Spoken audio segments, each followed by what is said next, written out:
This former tenant says her bed was full of bugs, and her landlord needs to pay. This shady slumlord rented me a bedbug-infested apartment. That was probably illegal. You are now signing a lease with Mr. Bailey. You've already told me you had bugs. You already told me there was a leak. You already told me the door wouldn't close. So whose judgment are you trusting now, except your own? And later, he wanted a ring with some bling, but he had no cha-ching. I paid for the ring when it was my responsibility. Right now, it's still sitting in collections. They call us every day. And while their credit score is plummeting lower, he's living higher. You don't want to pay for the ring anymore. That's what this is about. It's not that you can't pay for the ring. You've just decided you don't want to pay for the ring. Plaintiff Linda Aguillo says her apartment was swarming with bed bugs, and her landlord needs to return her deposit and pay for the fumigation. Joining her in court is her sister, Esmeralda. Defendant Michael Bailey says the plaintiff left the apartment a disaster and owes for cleaning fees. Remain seated and come to order. Court is now in session. The Honorable Judge Faith Jenkins presiding.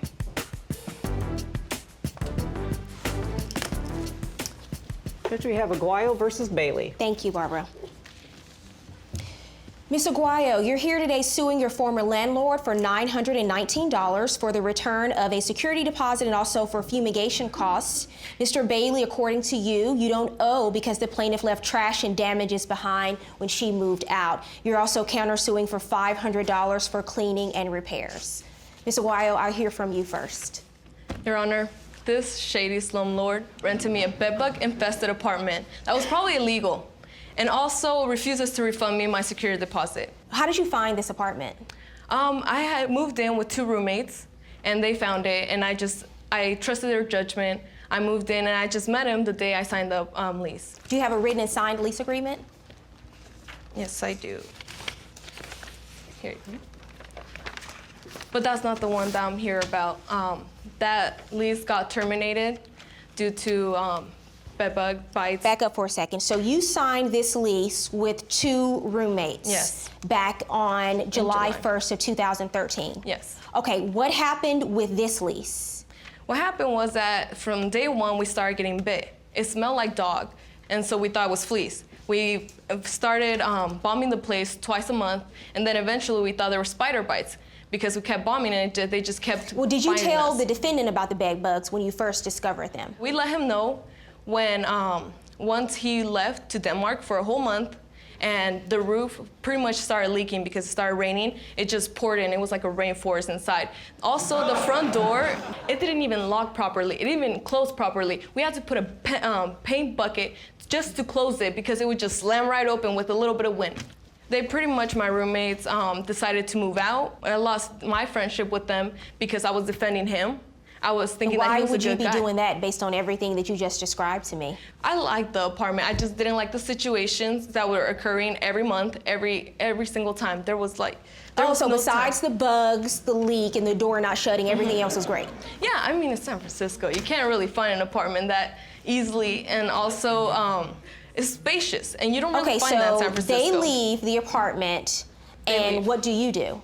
I was going to school. I was in my last quarter, and I needed to graduate. My job was 10 minutes away, so I found it convenient for me to stay there. So you signed another lease? A new lease, yes. Yes. All right, I'll hear from you, Mr. Bailey.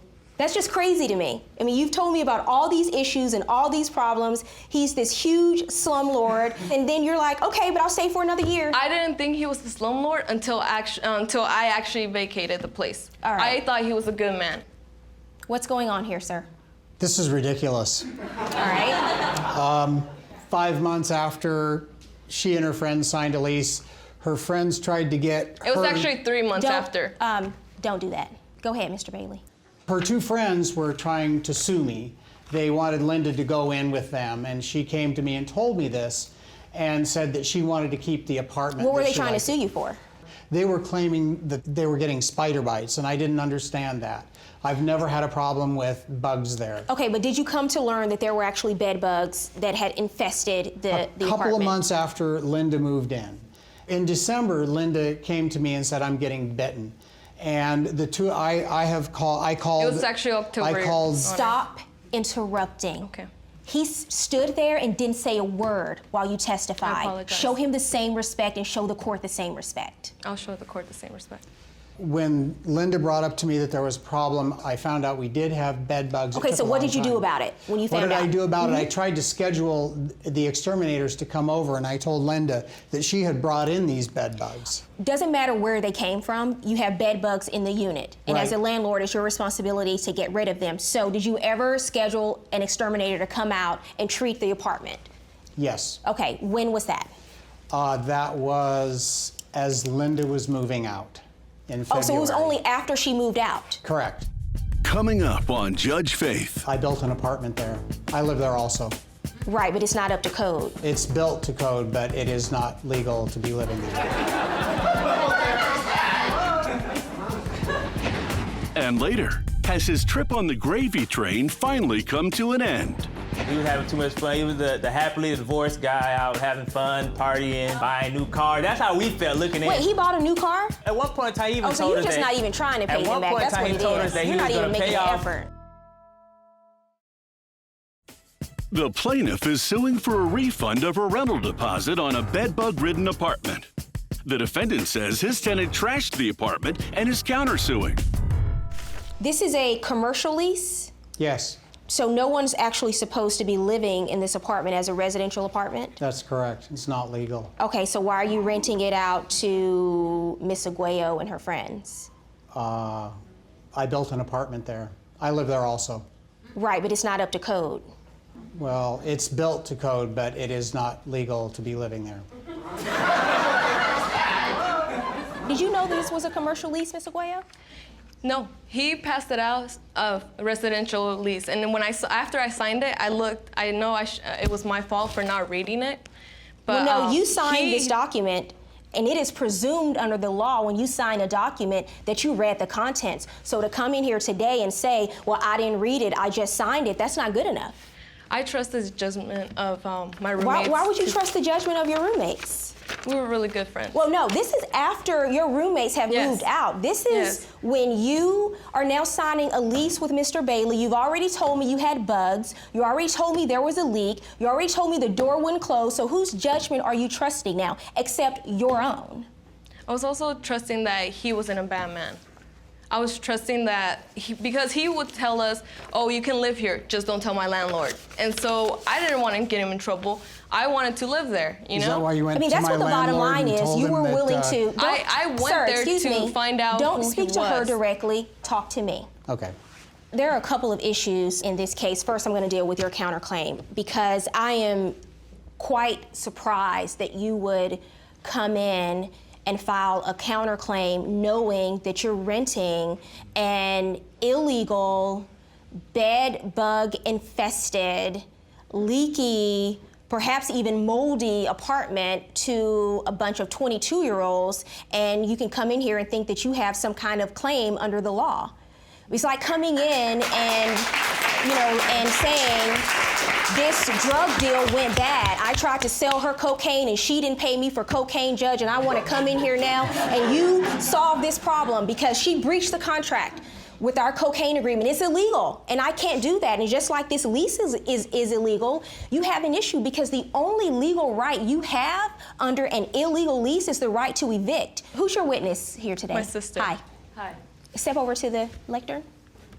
What do you have to add to this case? I was there for the verbal agreements at the end when he said that my sister was gonna have her full deposit and also that she could move. And basically at that point, I was also there when she was struggling with this. She was working 2 jobs, she was a student, and she was thinking about postponing school just to be able to deal with the bed bugs and still work. You know what? I would actually be more sympathetic to her because I remember when I was your age and I was getting my first apartment on my own and what that meant to me, to be independent, to be in school, working and everything. What makes me less sympathetic is you knew that all of these issues were happening. Your friends had sense enough to move out and you signed another lease for another year. I mean, I can't relate to that decision and what your thinking was when you did that. The other issue is, You signed a commercial lease. You knew that this lease was not meant for people to live there. And so you had knowledge that this was an illegal lease. You don't get to recover your security deposit. You forfeit that money as well because the two of you knowingly entered into an illegal contract.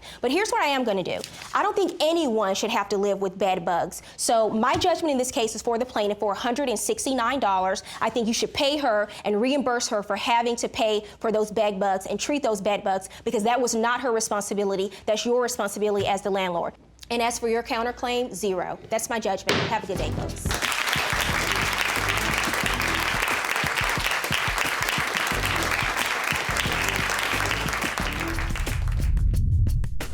Plaintiffs Cornell and Mackenzie Whitney say their credit is being ruined because his cousin, defendant Keenan Douglas, stopped making payments on a wedding ring that was paid for using their credit. Keenan says he started paying on the wedding ring, but it's no longer in his possession. He's refusing to make any additional payments.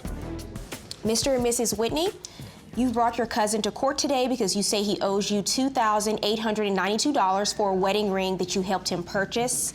Mr. Douglas, you say there is nothing saying you have to pay for the ring and you are not going to pay for a ring that you don't have, so you owe them nothing. How do you know the defendant? He is my husband's cousin. Yeah, Okay. he's my cousin. Actually, it started about 3 years ago. He came to me and asked me, could I co-sign for him to get a ring? He decided he's gonna get married. He met the girl of his dreams. He wanted to get married, so he wanted to help to get a ring. Hold on for a second. Is this your first cousin? Yes, Are my you first guys cousin. close? Yeah, Did we you all grow up grew up together? together Tell in me the a same little bit house. about your background. Yeah, we moved from South America. We were about, I don't know, we was about 3, I was about 5. We all grew up in the same house together. We grew up like brothers. We hung out together. Like I said, he felt comfortable enough to come ask me to co-sign a ring for him. I decided that, hey, he was trying to change his life around. He was trying to do things, he was trying to do something better. We thought it was something positive. So like, hey, we'll help you out. It didn't seem like anything at that point in time was a problem because he had a good job. He was making pretty good money, so we felt comfortable going and being a co-sign for him at that point in time. Well, if he had a good job and he was making good money, why did he need for you to co-sign? Why couldn't he get a ring on his own? Coming up, this defendant gets a reality check. Me and my wife decided to split and go our ways. We came into agreement. She said she wanted to keep the ring. Last I heard, the ring was pawned. Whatever happened with your marriage, you still have an agreement with them for the loan on the ring. Plaintiffs Cornell and Mackenzie Whitney say their credit is being ruined because his cousin, defendant Keenan Douglas, stopped making payments on a wedding ring that was paid for using their credit. Why couldn't he get a ring on his own? Well, when we went into the office, to the jewelry store, the lady said that he just didn't have strong enough credit. She didn't describe exactly what the reasons why. She just said his credit wasn't strong enough to be able to get the ring when we were there. It's not really about having enough credit, it's about having bad credit. And when you have bad credit, that means that someone doesn't pay their bills. At that point in time, we didn't think it was bad credit. We thought like he was young, because we went through the same situation. Like I knew it was hard to be able to sign for stuff being young on your own. How much was the ring that he wanted to purchase? It was about $2,400. Okay, so you went to your cousin. Yes, ma'am. And you felt comfortable enough to ask him to co-sign for your ring? Yes, I did. Tell me about that. I tried to go get the ring on my own, but as he said, my credit wouldn't allow me to. So I called my cousin up and asked him, you know, do you mind co-signing for a ring for me? He was like, fine, okay, he'll do it.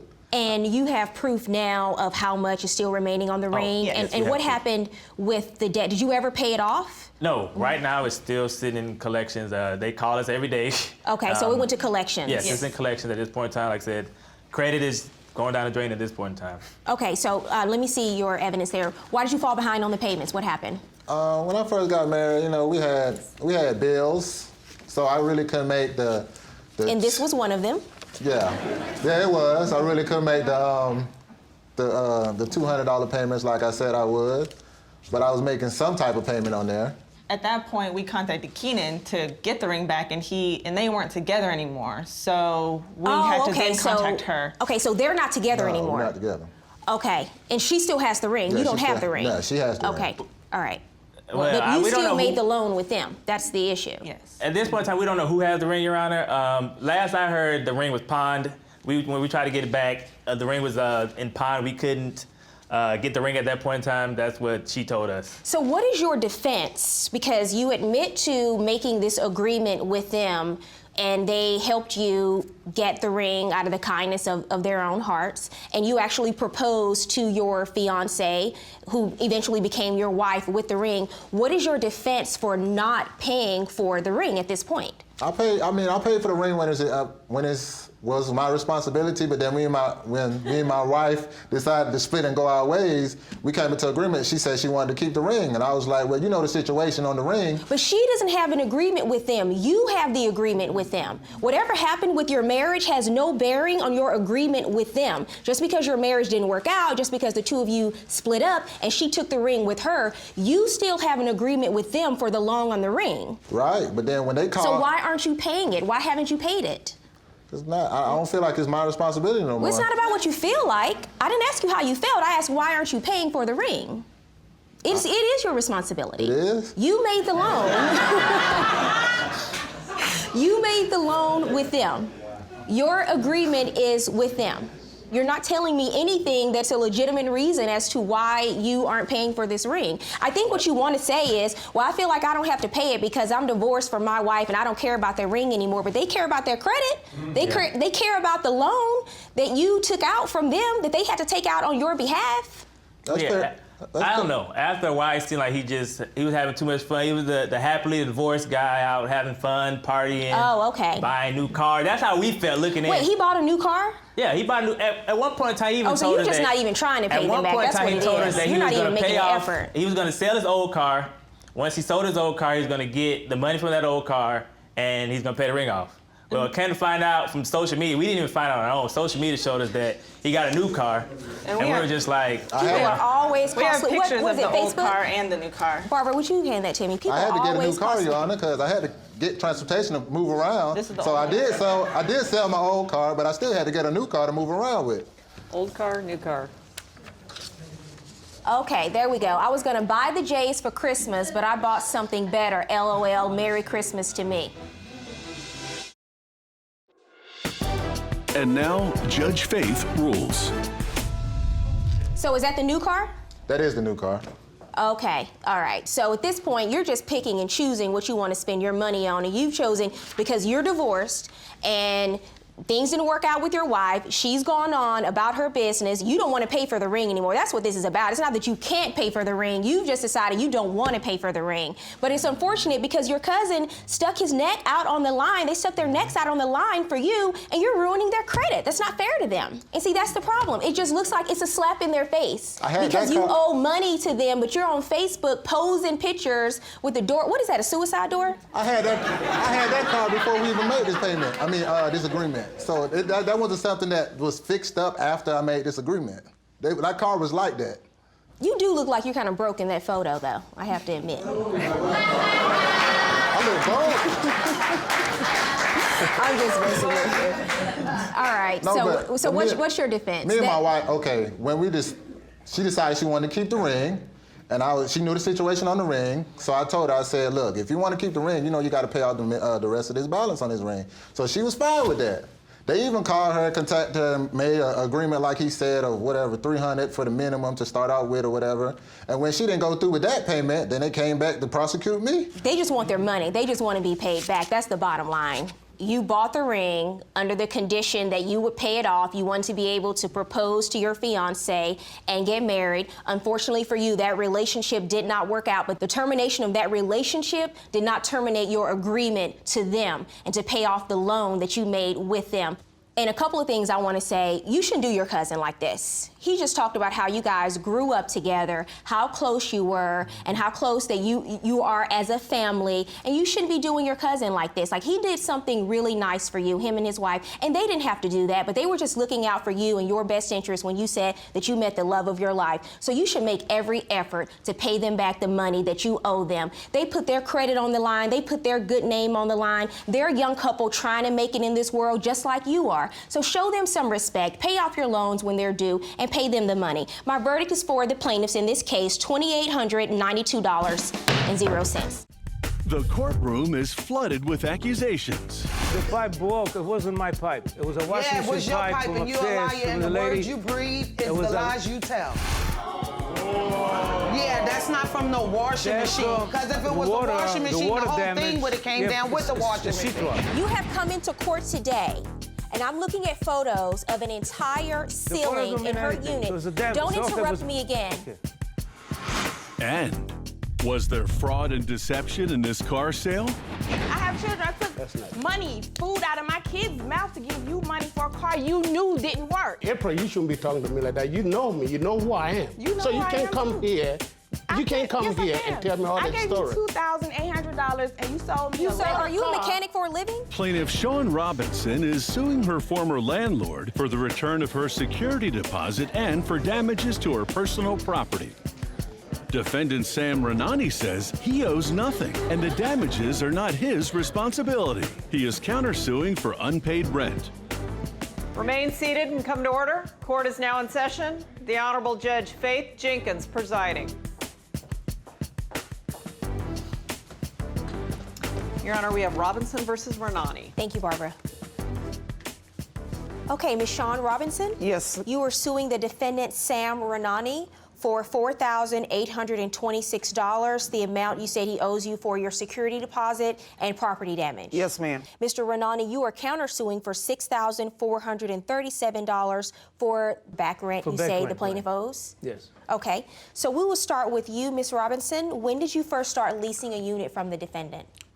It was in September of 2012. Okay, and what kind of unit was it? It was a very small, rat-infested, roach-infested It wasn't not apartment small. It was a that was two-bedroom very apartment. small. Excuse me, sir. I can't hear her. And also, Ranani got money from assistance from me to move in that apartment in May of 2012. This is an apartment in New York. Yes, the correct? Bronx of New York.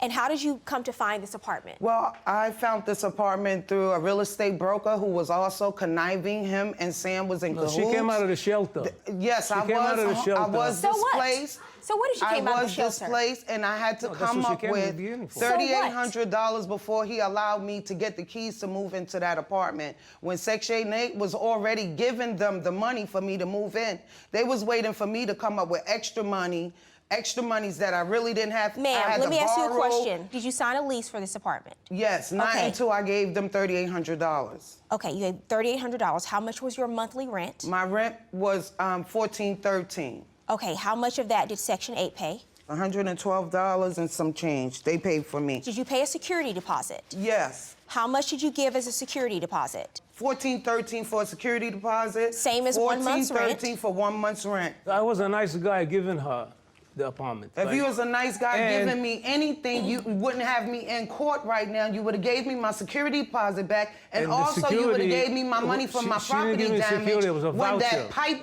burst in that old the pipe broke. It wasn't my pipe. It was a washing machine pipe. Yeah, it was your pipe, and you're a liar, and the words you breathe is the lies you tell. There was a washing machine pipe. It broke from the tenant upstairs. So let's talk about the property damage, which is the first part of your lawsuit. Yes, I have photos, You Your said Honor. what month and year? You said a pipe burst. That was in April of 2012. Okay.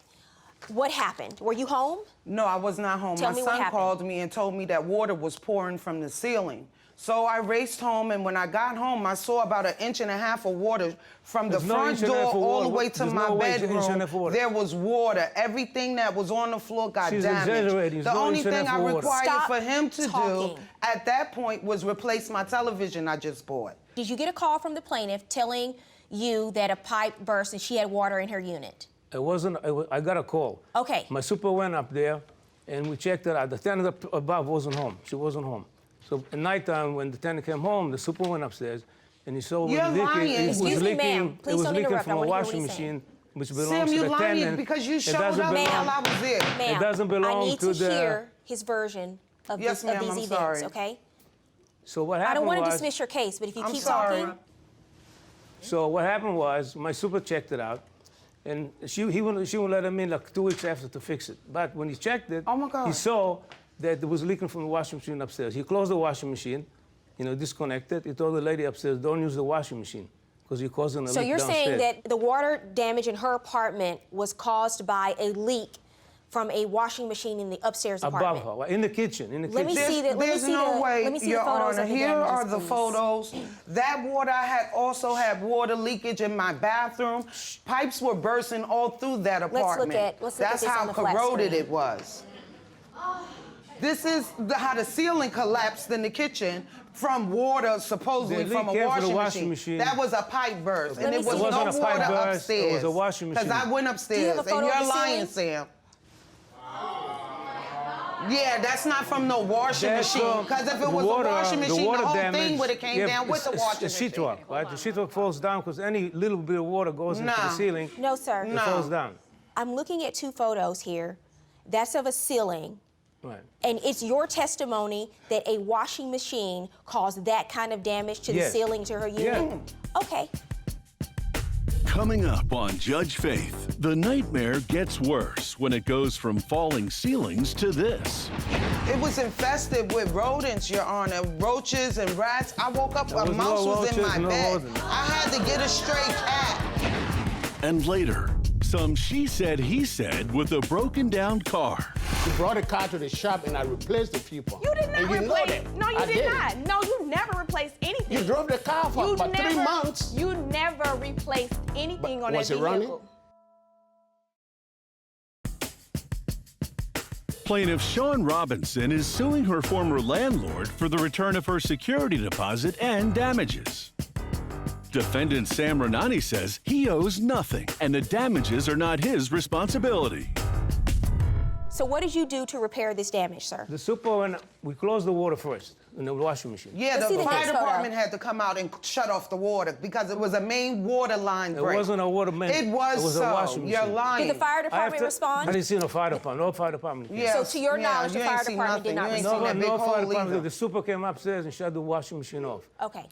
You say, ma'am, as a result of this leak, you had property in your unit that was damaged inside, not just the unit itself, but in your apartment. My property got damaged okay. Do you because have of proof this of water. those damages? Yes, ma'am. Okay, let me see the proof of the damages. And according to the lease, yes, the landlord is not responsible for any damage if it wasn't, he's not negligent. I submitted the right, document which is why for... it would be in your best interest to come in here and have me to believe that that amount of water came from a washing machine and not from a plumbing problem. It or wasn't a pipe plumbing problem problem. in It's the a washing building. machine. Was the television The washing machine didn't belong to me. I'm looking at photos of an entire ceiling in her unit. So it's a damage. Don't So, okay, interrupt but- me again. Okay. You have come into court today and you have submitted to me no proof that that amount of water damage came from a washing machine in a unit above the plaintiff's unit. And I think your testimony that that amount of water came from a washing machine defies credibility, sir. That's what I'm telling you.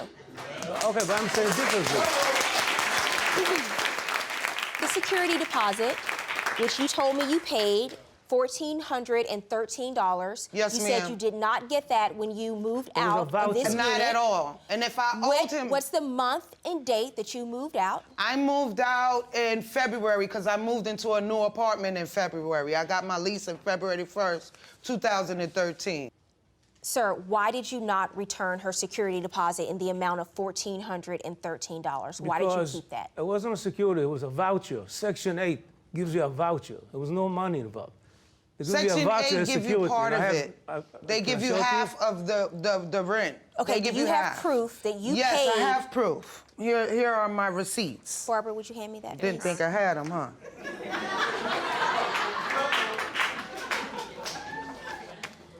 Paid. Okay, and the plaintiff has handed me 2 money orders that total the amount of $1,413. Why did you not return the security deposit? They gave us a voucher. you're too busy There was trying no to money steal. given to me. So Let's I know go this to your voucher is counterclaim. security. You have a lies counterclaim for $6,437 for back rent. What? And the plaintiff's son living in the apartment. Now, With his girlfriend. Ms. Robinson, you told me you moved out of the unit February of 2013. Yes, ma'am. Sir, what months are you saying that the plaintiff did not pay rent to you? We didn't receive it for about 4 months. Okay, and so your evidence is a statement that you and your company created to give to me, correct? Yeah, yes. Okay. In February of 2013, when you moved out of the unit, the defendant claims that your son remained in the unit for several months. No, he did Is not. that true? No. He did. What He proof never do you gave have? us the key. Your Honor, he was He didn't busting turn in the down key. walls. Did the plaintiff before return, I moved out. did the plaintiff to return June. keys to you, sir? No, she never gave us the key. So He is is a your liar. testimony the plaintiff never returned keys to you? No. Okay. He never gave it to me or the super. If I what owed proof you do money, you have why of you that? didn't take me to court? Why I have to bring you to court? If I owed you, you would have been took me to court a long time ago. Here it is almost 2 years later, and I'm taking you to court. That's because you owe. Okay. Your Honor, I am requesting an additional $1,413 because I had to turn around and move after I just moved in there, and for pain and suffering living with roaches and rats in my bed. I have no roaches and I have no rats. Yes, you do. Yes, you do. What do you mean by that? It was infested with rodents, Your Honor, roaches and rats. I woke up, a mouse was in my bed. I had to get a stray cat. I had to get a stray cat to keep the mouse down.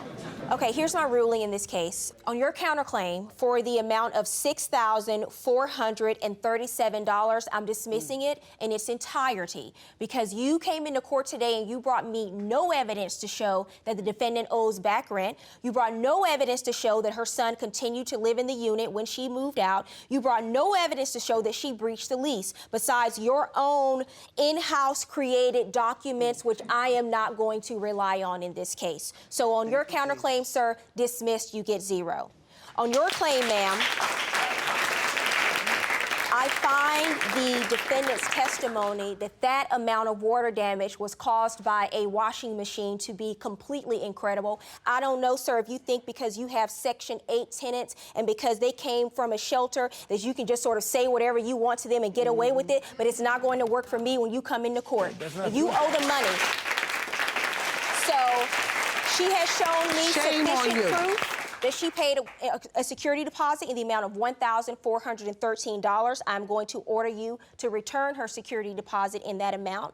I am also going to order you to pay damages based on the receipts that the plaintiff gave me in the amount of $500. So my judgment in this case is for the plaintiff in the amount of $1,913. Pay the plaintiff. Thank you, Your Honor.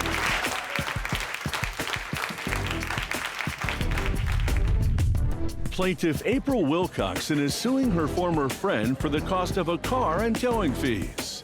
Defendant George Pay says the car was fine when he sold it and the sale was as is. Okay, Miss April Wilcoxon? Yes, ma'am. You are suing the defendant George Pay for $3,005 for the cost of a car and towing fees. You say he sold you a car and it turned out to be a lemon? Yes, ma'am. Okay, why don't you tell me what happened? First, how do you know the defendant? I know him from church. Your Honor, I'm here today because I'm a single mother of 2 kids, and I've been deceived by someone that I trusted and had integrity because I know him from church. You were not deceived. I was deceived. No. If you'll let me finish. So I told my aunt that I was looking for a vehicle. She let me know that Mr. Pay had something available at his shop. So I stopped by and had a look at a Volvo. It was a burgundy Volvo. What year? 2001. Okay. It didn't look raggedy or anything like that, and I'm not a mechanic, so I asked him what was wrong with it. He said nothing. We negotiated a price. He said he started out at $3,000, but he said $2,800 would be good, and we agreed to that. So I visited his shop again to take a test drive for the vehicle. The radio wasn't working, so when I came back to the shop after the test drive... But I told you the radio was not working, and I replaced the radio. They didn't replace the radio? You did not tell me that. Next on Judge Faith, from a broken radio to billowing smoke. I had to swerve across traffic to pull off of the expressway and pull onto a main street, and that's where the car completely shut off. It started billowing white smoke. I mean, it was just, it just stopped completely. Plaintiff April Wilcoxon says the defendant sold her a car he knew was a lemon, and she is suing for a refund. Defendant George Pay says the car was absolutely fine. So after you test drove it, how much time passed before you went back to buy the car? No more than a week. Okay. I gave him $1,800 in a check and $1,000 cash. He gave me the key and the bill of sale. That's not true. Okay, Yes, so it is you true. did sign That's a bill not of sale for the car? Yes, May I ma'am. see it, please? How's that not true? What do you mean that ain't true? Did you bring a photo of the vehicle? Yes, ma'am. Okay. Let's pull that photo up on the flat screen, please. Before you purchased the car, did you take it to a mechanic, another mechanic, an independent mechanic, to have the car checked out? No, I trusted him. Based off the fact that I know him from church, I thought he had integrity. I didn't have the time to take it to another mechanic. So you just decided to pray on it? Yeah, I prayed about it. It wasn't just about prayer. It was the fact that I'd known him for so long, and as well as where I knew him from. So, in looking at the bill of sale, what did he tell you about the car when he sold it to you? When I asked him what was wrong with it, he said nothing was wrong with it. So when I found out about the radio, I asked him, was he going to fix that? He said yes. After I bought it, he fixed it. What ended up happening with the car? Well, about a week after I bought the car, it started cutting off on me. It would just, I would drive and it just cuts off, and then I had to re-crank it, it'll crank back up. So when I called him, he said, oh yeah, it's the fuel filter or the fuel pump. And I was like, well, why didn't you tell me that when I asked you? No, that's initially? not what you say. That's not what I said. You brought a car to the shop and I replaced the fuel pump. You did not and replace. You know that. No, you I did not. No, you never replaced anything. You drove the car for about 3 months. You never replaced anything on that was it vehicle. running? No, it wasn't. Sir, let me ask you a cut off on question. me. When was after you sold the plaintiff the car, when was the first time you heard from her that there was a problem with it? The next week. Okay, the following week. Yeah. And that's when you say she brought it in? She brought it in for the radio. And then the next time you heard from her was when? A week later. A week later? Yeah. Okay, and yes, what ma'am. happened? And did he do anything No, to fix ma'am. that? How you know No, I didn't ma'am. do nothing? What you mean, how do I know? I never saw After you the after that. fuel pump issue, how long did you drive the car after that? About a month and a half.